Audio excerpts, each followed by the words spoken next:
How's it going, everybody? Welcome back to 2A News Now, where you get your Second Amendment news straightforward and to the point with no bullshit added in. Intuit reverses its decision to ban companies from using its services. Texas Senator Ted Cruz, the Senate Commerce Committee ranking member, is lauding a recent decision from software giant Intuit on a reversal of its policy that had forbidden gun manufacturers and sellers from using certain services from the company. The services in question related to QuickBooks, a tool for small businesses to assist with accounting and financial information that is developed by Intuit.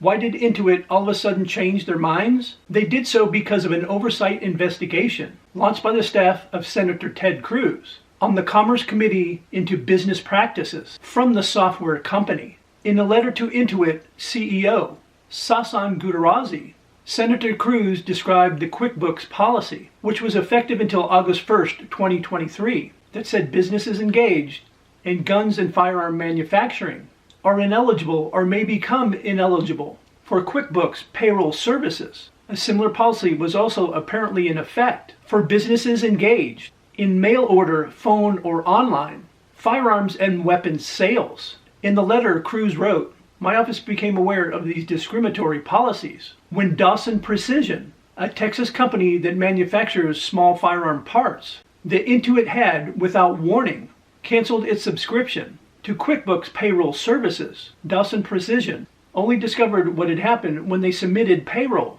Intuit later said that it canceled Dawson Precision's account because as a firearm manufacturer, it was in violation of Intuit's acceptable use policy. As a result of the incident, Dawson Precision was forced to print paper checks for weeks while searching for another vendor to handle payroll." Senator Cruz, however, did not lay blame entirely at the feet of Intuit, instead alleging that one of the company's banking partners, JP Morgan, had demanded Intuit create and enforce bank policies regarding firearm sellers and manufacturers. Commerce Committee staff, on hearing of these revelations from Intuit, then held a briefing with both banks, where JP Morgan acknowledged being the source of the service policies. Cruz also cited Bank of America's involvement. Intuit claimed that the bank enforced restrictions on their services, according to Intuit company representatives, who detailed the following in a briefing with Senate staff.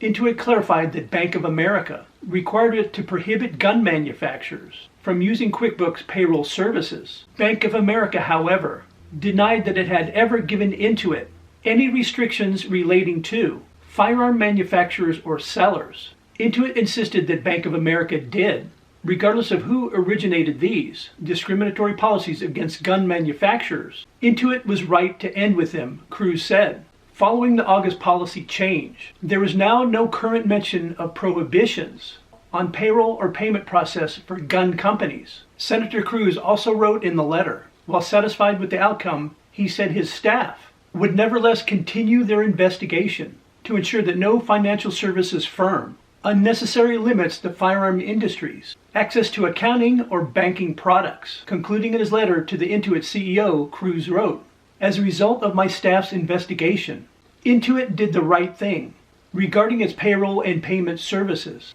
I encourage other companies to follow your company's lead and take note that banning customers from using your products due to political differences is not a good business."